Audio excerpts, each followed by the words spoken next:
Hello students, welcome to NKC learning point. मैं हूं अनन्या उपाध्याय और आज हम एक नया टॉपिक स्टार्ट करने वाले हैं, हेरिडिटी एंड इवोल्यूशन। वैसे बेसिकली बोले तो ये दो चैप्टर्स हैं, हेरिडिटी एक सेक्शन है and evolution is the another section. तो शुरू में ये देखते हैं कि हेरिडिटी क्या है। अक्सर आप लोगों ने देखा होगा कि हम लोग कहते हैं कि इसकी नाक इसके फादर जैसी है, राइट, इसका स्किन टोन इसके मदर जैसी है, या फिर इसका हेयर कलर पापा जैसा है। इस तरह से हम लोग रिलेट करते हैं, रिजेंबल करते हैं। यानी आपके भी कुछ फीचर्स ऐसे होंगे जो कि आपको लगता होगा कि ये तो बिल्कुल मेरे पापा जैसा है, या फिर ये बिल्कुल मेरे मम्मी जैसा है। ऐसा क्यों?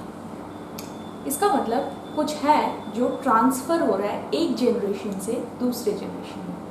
आपके पेरेंट्स अगर एक जनरेशन हो गया, आप हो गए नेक्स्ट जनरेशन, यानी एक जनरेशन से दूसरे जनरेशन में कुछ ट्रांसफ़र हो रहा है। इसी को हम पढ़ते हैं जेनेटिक्स में, and this one is known as heredity. So the transmission of characters और traits from parent to offspring is known as heredity. Heredity को बहुत बार इनहेरिटेंस भी कहा जाता है, तो आप लोग इसलिए इसमें कंफ्यूज्ड ना हो। इसमें आपने देखा होगा कि कैरेक्टर्स या ट्रेट्स लिखा हुआ है। ट्रेट्स यानी कैरेक्टर्स, यानी जैसे कि हेयर कलर हो गया, आई कलर हो गया, राइट, ये सब को हम कहते हैं कैरेक्टर्स या ट्रेट्स। तो अगर हम ट्रेट को डिवाइड करें तो बेसिकली ये टू टाइप्स के होते हैं, इनहेरिटेड एंड एक्वायर्ड। इनहेरिटेड मतलब जो मिला है आपको, आपने इनहेरिट किया है अपने पिछले जनरेशन से, that one is inherited, that is that are inherited from parents to offspring. वैसे ऑफस्प्रिंग कहते हैं नेक्स्ट जनरेशन को, जैसे आपके पेरेंट्स हो गए पेरेंटल जनरेशन, देन आप हो गए ऑफस्प्रिंग्स उनके, right. And acquired is, acquired का अगर आप मीनिंग देखो, इट मीन्स टू गेन, यानी जो हमने खुद पाया है, दैट इज एक्वायर्ड। तो that are acquired during one's life time, यानी आपने अपनी मेहनत से जो कमाई है, दैट वन इज एक्वायर्ड। तो ये इनहेरिट नहीं होता है। जैसे कि कई लोग आप देखते होंगे कि मसल्स बनाते हैं, तो मसल डेवलपमेंट जो हम जिम में जाके करते हैं, इसका मतलब ये नहीं है अगर फादर का मसल अच्छा है तो उसके चाइल्ड में भी वो चीज़ जाएगा, ऐसा नहीं है। लेकिन इनहेरिटेड का क्या एग्जाम्पल है, जैसे हेयर कलर हो गया, आई कलर हो गया, ये सब जो हमें मिलता है, ये दोनों जो पेरेंट्स हैं वहाँ से हमें मिलता है। कभी हो सकता है कि उनका कॉम्बिनेशन मिले, कभी हो सकता है कि किसी एक के टाइप का मिले, वो अलग बात है, लेकिन ये हमें मिलता है अपने पेरेंट्स से। लेकिन जैसे कि मान लीजिए अगर आप में से कोई डॉक्टर बन जाते हो, तो इसका ये कोई गारंटी नहीं है कि आपका नेक्स्ट जनरेशन जो आ रहा है वो भी डॉक्टर होगा, राइट। तो यानी ये हम एक्वायर कर रहे हैं, यानी मेहनत से, अपनी मेहनत से हम इसको एक्वायर कर रहे हैं, तो इसमें कोई चांस नहीं है कि इनहेरिट हो जाएगा। Okay, next is variation. आपने देखा होगा कि हम लोग कहते हैं कि ये पेरेंट जैसा रिजेंबल करता है, ये फादर जैसा रिजेंबल करता है, मदर जैसा रिजेंबल करता है, बट ये नहीं कहते कि जेरोक्स कॉपी है, ऐसा नहीं होता। 100% हम लोग सेम नहीं होते, क्योंकि we are not xerox copies. तो ये जो डिफरेंस है पेरेंट और ऑफस्प्रिंग में, जो डिफरेंस है, इसको कहते हैं variation. That is the difference in the characters between parents and offspring, this one is variation. Generally sexual reproduction में क्या होता है, क्रॉसिंग ओवर होता है, तो क्रॉसिंग ओवर की वजह से ये वेरिएशन आता है। जबकि एसेक्सुअल रिप्रोडक्शन में क्लोन्स बनते हैं, यानी सेम टू सेम कॉपी बनता है, उनका जेनेटिक मेकअप भी सेम होता है। हम लोग, हो सकता है कि आप फादर जैसे ज़्यादा रिजेंबलेंस रखते हो, बट ऐसा नहीं है कि आप बिल्कुल फादर जैसे ही हो, कहीं ना कहीं डिफरेंस होगा, that one is known as variation. इसके बाद हम देखेंगे कि क्या ज़रूरी है वेरिएशन का हमारे लाइफ में, या क्या इम्पोर्टेंस रखता है वेरिएशन। तो हमने देख लिया कि वेरिएशन क्या है, अब हम देखेंगे कि वेरिएशन की इम्पोर्टेंस क्या है।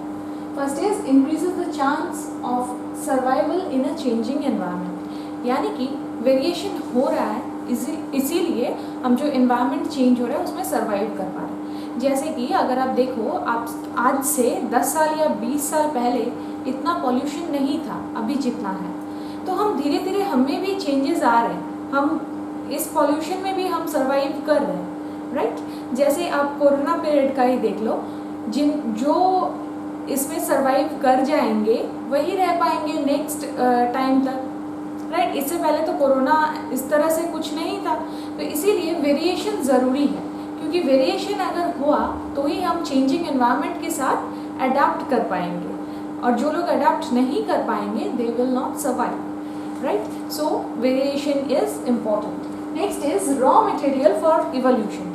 वेरिएशन यानी स्मॉल चेंजेस, राइट। इसी तरह से अगर छोटे छोटे बहुत सारे वेरिएशन हो गए तो धीरे धीरे इवोल्यूशन होगा। जैसे कि आप अगर ह्यूमन की ही बात कर लो तो पहले हमारे एंसेस्टर्स जो थे वो अलग टाइप के थे। अभी जो होमो सैपियंस जो हम लोग हैं ह्यूमन, तो अभी के ह्यूमन में और तब के ह्यूमन में बहुत सारा डिफरेंस आपको दिखेगा, और हो सकता है आफ्टर 50 ईयर्स या 100 ईयर्स फिर से कुछ चेंजेस आ जाए, राइट। तो ये इवोल्यूशन के लिए भी वेरिएशन ज़रूरी है। अब हम देखते हैं कि कॉजेस ऑफ वेरिएशन क्या है, क्यों होते हैं ये variation. First is mutation and second one is crossing over. Mutation यानी आपको पता है कि हम में डीएनए होता है, राइट। डीएनए में बहुत सारे बेसिस होते हैं। अब किसी वजह से अगर वो बेसिस चेंज हो जाए या डीएनए में कुछ भी चेंज हो जाए, बेसिस चेंज हो गया या कहीं कुछ गलती हो गई डीएनए में, रीजंस बहुत सारे हो सकते हैं। कभी रेज के कारण होता है, कभी केमिकल्स के कारण होता है, रीजन पे हम नहीं जा रहे। तो ये जो चेंजेस हो रहा है दिस वन इज म्यूटेशन, इसकी वजह से भी होता है वेरिएशन। और दूसरा है क्रॉसिंग ओवर। क्लास 9th में आपने पढ़ा होगा कि सेल डिवीजन में क्रॉसिंग ओवर होता है। क्रॉसिंग ओवर क्या है मैं आपको शॉर्ट में बता देती हूँ। जो होमोलोगस क्रोमोसोम है, यानी कि आपको पता है कि एक हमारा पैटर्नल क्रोमोसोम होता है और एक आता है मदर के साइड से यानी मैटरनल क्रोमोसोम। तो सपोज मान लो ये कोई एक क्रोमोसोम है, जैसे 3 मान लो, क्रोमोसोम नंबर 3। तो इसमें क्या होता है कि रिकॉम्बिनेशन हो जाता है और उसके बाद फिर क्रॉसिंग ओवर होता है। यानी कि ये पिंक था और इसका थोड़ा सा पार्ट, येलो का थोड़ा सा पार्ट पिंक में आ गया और पिंक का थोड़ा सा पार्ट येलो में चला गया, तो दैट इज क्रॉसिंग ओवर हो गया। यानी पूरा जहाँ पे पिंक रहना था उसकी जगह पे येलो मिक्सचर हो गया और जहाँ पे येलो रहना था वहाँ पे पिंक आ गया। This one is crossing over. तो ये दोनों reason, mutation and crossing over, are responsible for variation. I hope आपको वेरिएशन क्लियर हो चुका है। अब नेक्स्ट हम देखते हैं कि ये जो इनहेरिटेंस हो रहा है ये शुरू से तो हमारे दिमाग में था नहीं, पहले भी जेनेटिक्स इतना डेवलप्ड था नहीं। तो इसकी शुरुआत किसने की, किसने कहा कि इस तरह से कैरेक्टर्स एक जनरेशन से दूसरे जनरेशन में जाता है, इसको इनिशिएट किसने किया? He was Mendel. He is also known as the father of genetics, Gregor Johann Mendel. Mendel actually एक मॉन्क थे जिन्होंने pea plant, garden pea plant पे एक्सपेरिमेंट्स किए। और गार्डन पी प्लांट का नाम भी आपसे पूछ सकता है, तो आप ज़रा ध्यान रखना, Pisum sativum. This is the scientific name of garden pea plant. अब क्वेश्चन आता है कि क्यों गार्डन पी प्लांट को ही चॉइस किया गया, और भी तो बहुत सारे प्लांट्स थे। तो रीजंस ये है कि उनका शॉर्ट लाइफ स्पैन होता है, यानी कि बहुत लंबा लाइफ स्पैन नहीं होता है। अब आप मान लो कि ह्यूमन का अगर ले ले कोई एग्जाम्पल, तो ह्यूमन को वो कितने जनरेशन तक दिख पाएगा? मैक्सिमम 2, 3, बहुत ज़्यादा हुआ तो 4, क्योंकि जो एक्सपेरिमेंट कर रहा है वो उसकी भी तो एक पर्टिकुलर लाइफ है ना, लाइफ टाइम है। वो फिर जब तक 10 जनरेशन नहीं कर पाएगा वो, क्योंकि तब तक तो वो फिर मर जाएगा, कैसे करेगा?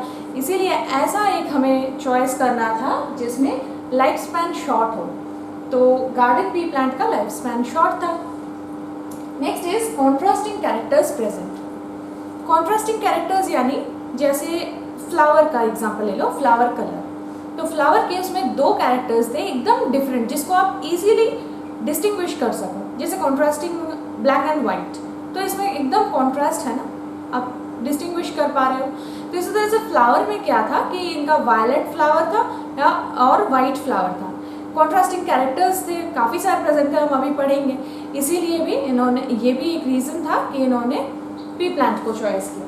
Next is large number of seeds produced, यानी बहुत सारा, एक बार की ब्रीडिंग में ना बहुत सारे सीड्स प्रोड्यूस हो रहे थे, जबकि ह्यूमन में कितना प्रोड्यूस हो सकता था। तो इसीलिए भी गार्डन पी प्लांट को प्रेफरेंस दिया गया। And fourth is easy to grow. ठीक है, इजीली इसको ग्रो कर सकते थे। इसमें एक और भी रीज़न है कि इसमें cross fertilisation and self fertilisation दोनों हो सकता था। क्रॉस फर्टिलाइजेशन होता था, लेकिन अगर आप चाहो तो सेल्फ फर्टिलाइजेशन भी हो सकता है, तो इसीलिए फिर ईजी बन गया था ये काम। ओके, ये सब रीजंस की वजह से पी प्लांट यानी कि पाइसम सैटिवम को चॉइस किया गया था उनके एक्सपेरिमेंट्स के लिए। अब नेक्स्ट हम देखेंगे कि मेंडल ने क्या क्या कैरेक्टर्स लिए थे और उनके डिफरेंट फॉर्म्स क्या क्या थे। फर्स्ट उन्होंने लिया था, ऐसे 7 लिया था। First one is plant height, जिसमें से 2 फॉर्म्स थे, यानी कि 2 कंडीशंस थे जो हो सकते थे।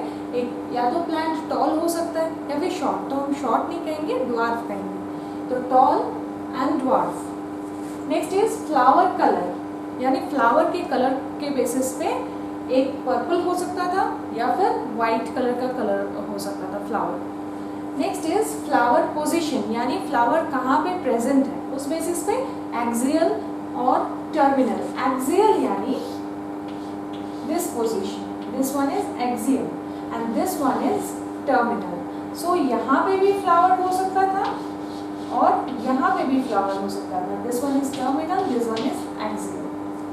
देन पॉड कलर, यानी जो हम मटर की फली देखते हैं उसके कलर को भी लिया गया था, ग्रीन या फिर yellow colour. Next is pod shape, यानी कि फली के शेप को लिया गया था, या तो वो फुल हो सकता था या फिर कॉन्स्ट्रिक्टेड। फुल यानी पूरा इन्फ्लेटेड कंडीशन हो सकता था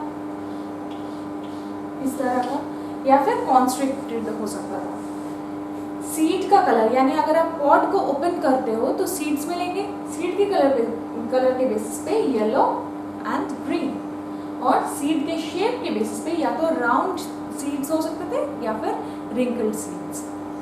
अब आप देख रहे होंगे कि इधर मैंने सारा ऑरेंज कलर से लिखा है और उधर सारा वाइट कलर से लिखा है, तो इसके लिए रीजन है कि ये सारे हैं डोमिनेंट और ये सारे हैं रिसेसिव। अब डोमिनेंट क्या है, रिसेसिव क्या है, वो भी मैं आपको बताऊंगी। उससे पहले कुछ इंपॉर्टेंट टर्म्स हम डिस्कस कर लेते हैं और किस तरह से हम डिनोट करेंगे ये देख लेते हैं। इंपॉर्टेंट टर्म्स है, फर्स्ट इज होमोजाइगस।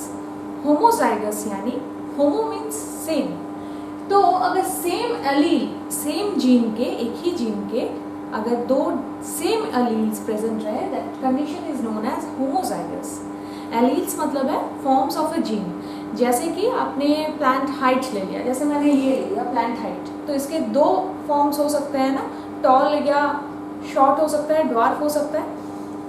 तो अगर सेम फॉर्म रहे, यानी कि टॉल को हम कैपिटल टी से डिनोट करते हैं और ड्वार्फ को स्मॉल टी से डिनोट करते हैं। तो अगर सेम एलील रह गए, एक जीन के अगर सेम एलील रह गए, जैसे या तो कैपिटल टी या फिर स्मॉल टी, तो ये हो जाएगा होमोजाइगस कंडीशन। वही हेट्रोजाइगस क्या है, हेट्रो मीन्स डिफरेंट, तो यहाँ पे कैपिटल टी स्मॉल टी, यानी 2 अल्फाबेट्स आप डिफरेंट जब लिखो तो वो हो जाएगा हेट्रोजाइगस, और अगर सेम लिख रहे हो तो फिर हो जाएगा होमोजाइगस। अगर आपके क्वेश्चन में दे रखा हो कि होमोजाइगस टॉल, तो फिर आपको समझ जाना है कि ये वाला टॉल दिया है, ये वाला नहीं, right. Then is dominant. Dominant यानी which expresses itself in homozygous as well as heterozygous condition। Dominant allele वो है जो खुद को एक्सप्रेस कर सकता है, यानी आपको इतना तो पता चल गया कि एक साथ हम कैसे लिखेंगे, 2 एलील को लिखेंगे एक साथ। तो ऐसा भी हो सकता है कि दोनों सेम हो, ऐसा भी हो सकता है कि दोनों डिफरेंट हो। जैसे कि यहाँ पे दोनों डिफरेंट है, तो यहाँ पे कैपिटल टी खुद को एक्सप्रेस करेगा, राइट, यानी टॉल होगा, तो tall is dominant and dwarf is recessive. वही इसमें अगर बात करें तो purple is dominant, white is recessive, right. Next is recessive. Recessive यानी जो खुद को ओनली जब होमोजाइगस कंडीशन में हो तभी एक्सप्रेस कर सके। जैसे कि स्मॉल टी अगर मैं लिखूं, यानी कि ड्वार्फ कब एक प्लांट बनेगा, जब उसमें स्मॉल टी रहेंगे।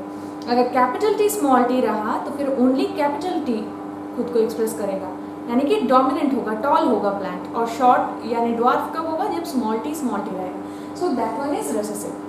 अब ये डिनोट करने का तरीका ये है कि जो डोमिनेंट कैरेक्टर है उसका हम फर्स्ट अल्फ़ाबेट ले लेंगे, उसको जब आप कैपिटल में लिखोगे तो वो डोमिनेंट को डिनोट करेगा, और अगर उसको स्मॉल में लिखोगे तो वो शॉर्ट रिसेसिव को डिनोट करेगा। जैसे कि यहाँ मैंने लिखा है टॉल, तो टॉल का फर्स्ट क्या है, टी, यानी capital T is for dominant and small T is for dwarf. हम डी नहीं लिखेंगे ताकि कंफ्यूजन ना हो, राइट। जैसे पर्पल और वाइट, तो हम यहाँ पे टी लिखेंगे और यहाँ पे वाइट के लिए स्मॉल पी लिखेंगे, राइट। जैसे यहाँ ले लो सीड कलर में येलो एंड ग्रीन, तो येलो इज डोमिनेंट, सो हम वाई लिखेंगे और यहाँ पे स्मॉल वाई लिखेंगे। यहाँ पे राउंड एंड रिंकल्ड है, तो राउंड है डोमिनेंट में, तो capital R and small R. I hope किस तरह से लिखना है ये आपको क्लियर हो चुका है। नेक्स्ट हम आगे बढ़ते हैं। तो आई होप अब तक आपको सब कुछ समझ में आया है, और 7 कॉन्ट्रास्टिंग कैरेक्टर्स जो हैं, 7 pair of contrasting characters Mendel के, वो आप अच्छे से लर्न रखना, क्योंकि एग्जाम में आपको ये नहीं बता देगा कि कौन सा डोमिनेंट है कौन सा रिसेसिव है, आपको सीधे क्रॉस करने देगा। तो अगर यहाँ तक समझ में आया है तो आगे बढ़ते हैं। Next is phenotype. फिनोटाइप यानी कि जो आप ऑब्जर्व कर रहे हैं, यानी कि जैसे हम देख के बोलते हैं कि ये गोरा है, या इसका आई कलर, आई बॉल का जो कलर है वो ब्लैक है, किसी में ब्राउन है, तो यानी जो आप देख रहे हो ये लंबा है या फिर ये शॉर्ट हाइट का है, दैट इज फिनोटाइप। यानी it refers to observable physical appearance of an organism. जैसे कि प्लांट के केस में round seeds, tall plant, dwarf plant, wrinkled seeds, ये सारे हो गए जो आप ऑब्जर्व कर पा रहे हो, आप देख के बता पा रहे हो, right. And genotype is it refers to the genetic makeup responsible for any phenotype. यानी कि जेनेटिक मेकअप क्या है ये हम ऊपर से देख के नहीं बता सकते। जैसे कि capital T and capital T, ये क्या बनाएगा, tall, and small T dwarf को बनाएगा, लेकिन capital T and small T किसको बनाएगा, टॉल को। वो हमने देख लिया क्योंकि टी, कैपिटल टी वाला डोमिनेंट एलील उसमें है, तो वही खुद को एक्सप्रेस करेगा, टॉल बनाएगा प्लांट को। लेकिन अगर मैं आपसे ये कह दूं कि ये जो प्लांट है ये टॉल है, तो आप नहीं बता सकते हो कि वो कैपिटल टी है या फिर कैपिटल टी स्मॉल टी है। आई मीन ऑब्जर्व करके आप नहीं बता सकते हो, उसके लिए आपको एक्सपेरिमेंट करना पड़ेगा, आप नॉर्मली देख के नहीं बता सकते, right. This is genotype and this was phenotype. Next is monohybrid cross.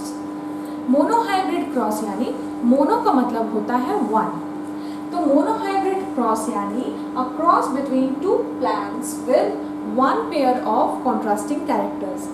यानी कि जैसे हम लोगों ने 7 पेयर पढ़ा था ना, उसमें से कोई एक अगर हम ले लें जिसमें कॉन्ट्रास्टिंग हो, जैसे कि आप ले लो हाइट ही ले लो, तो हाइट में 2 हो जाएंगे ना, एक टॉल होगा और एक शॉर्ट होगा यानी ड्वार्फ होगा। तो वही मैंने एग्जांपल दिया कि cross between toll and dwarf plant, ठीक है, ये हो गया मोनोहाइब्रिड। डाईहाइब्रिड हम किसको कहेंगे, जिसमें 2 कॉन्ट्रास्टिंग कैरेक्टर्स हमको दिख जाए, राइट, ऐसे 2 प्लांट्स के बीच में हो जिसमें 2 पेयर ऑफ कॉन्ट्रास्टिंग कैरेक्टर्स हो।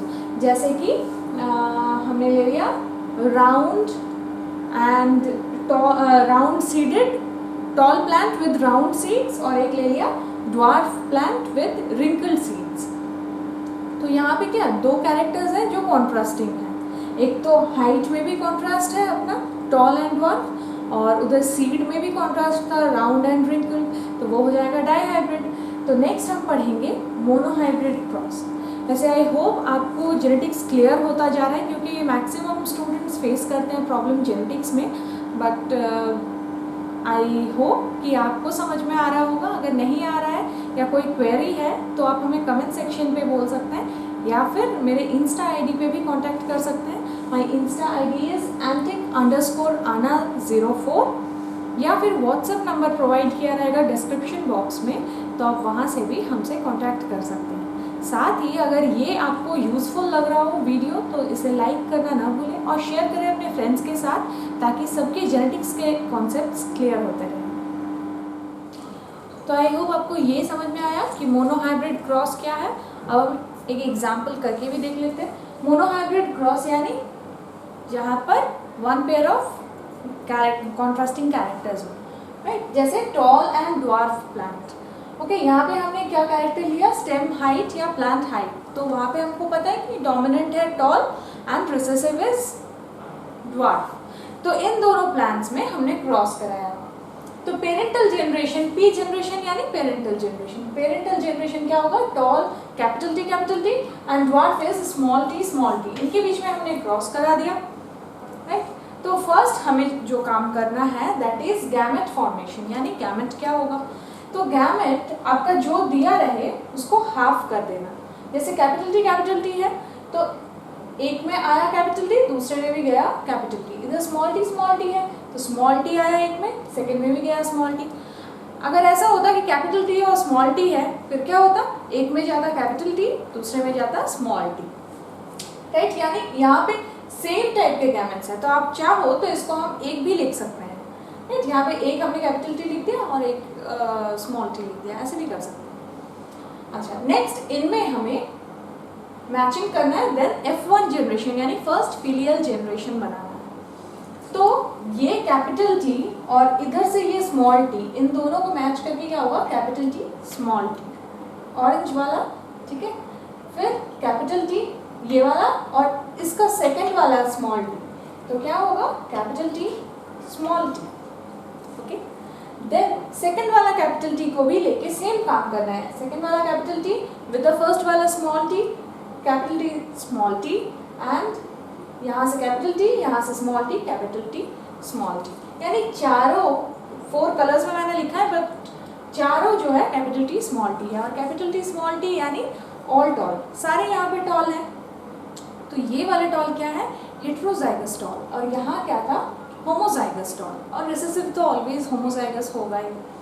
अब इनमें से कोई 2 प्लांट्स आप ले लो, यहाँ 4 प्लांट है, इस तरह से आपका बहुत सारा आप प्लांट प्रोड्यूस कर सकते हो। यहाँ से आप कोई 2 प्लांट्स ले लो और उनमें क्रॉस कराओ, यानी ये जो है ये कहाँ से आया, F1 जनरेशन से ही आया। तो यहाँ से क्रॉस किसके बीच में होगा, capital T small T cross होगा कैपिटल टी स्मॉल टी के साथ। तो यहाँ पे अगर हम गैमेट बनाए तो क्या होगा, कैपिटल टी एक होगा स्मॉल टी, इधर भी कैपिटल टी एक होगा स्मॉल टी।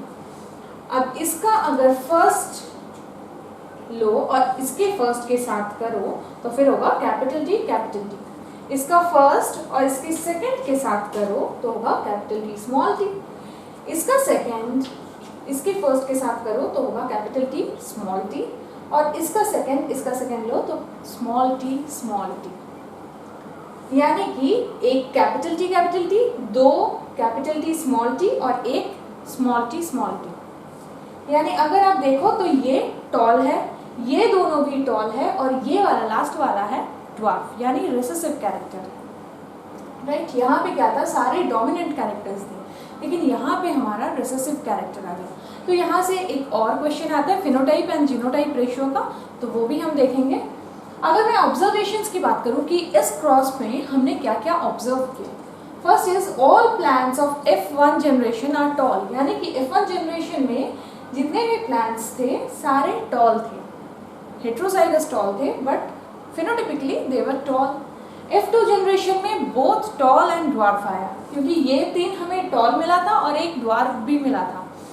कभी हम देखते हैं ना कि कोई कैरेक्टर, सपोज स्किन टोन ही अगर आप ले लो तो mother and father both are, दोनों गोरे हैं और उनका बच्चा डार्क कॉम्प्लेक्शन का हो गया, राइट। ऐसा होता है कई बार, या फिर ऐसा कोई कैरेक्टर आ गया बच्चे में जो मदर और फादर दोनों में नहीं है, तो वो किस लिए होता है, इस रीज़न से होता है। यहाँ पे भी देखो दोनों में से कोई भी शॉर्ट नहीं था, ड्वार्फ नहीं थे, लेकिन इसके बावजूद इनका जो प्रोजेनी है उसमें आ गया। क्यों, क्योंकि ये तो कैरी हुआ है उसके आगे जनरेशन से, किसी से कैरी होके ये जीन था ही, इसमें अलील था ही, तो ये दोनों जब रिसेसिव कंडीशन में मैच हो गए तब ये ड्वार्फ हो गया। कभी ऐसा होता है कि mother and father both are tall but उनका जो प्रोजेनी है वो ड्वार्फ हो गया, तो ये भी हो सकता है पॉसिबल, क्योंकि ये तो जीन जो है या एलील्स जो है वो तो कंटिन्यूअसली कैरी आउट होते जा रहे हैं ना। तो जहाँ पे रिसेसिव 2 मिल गए वहाँ पे वो खुद को एक्सप्रेस कर देगा,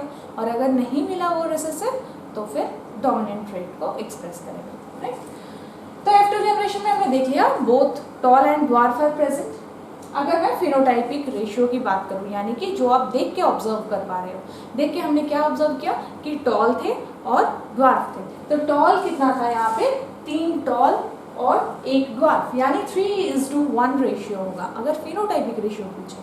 और अगर जीनोटाइपिक रेशियो पूछे यानी जेनेटिक मेकअप हमें देखना है, तो उसमें क्या है, कैपिटल टी 1 है, कैपिटल टी 2 है और स्मॉल टी 1 है, यानी कि 1:2:1, that is capital T small T and small T 1:1 है genotypic ratio and phenotypic ratio is 3:1। अब यहाँ पे हो सकता है कि हम लोग गड़बड़ करते हैं, राइट, ये लाइन खींच के।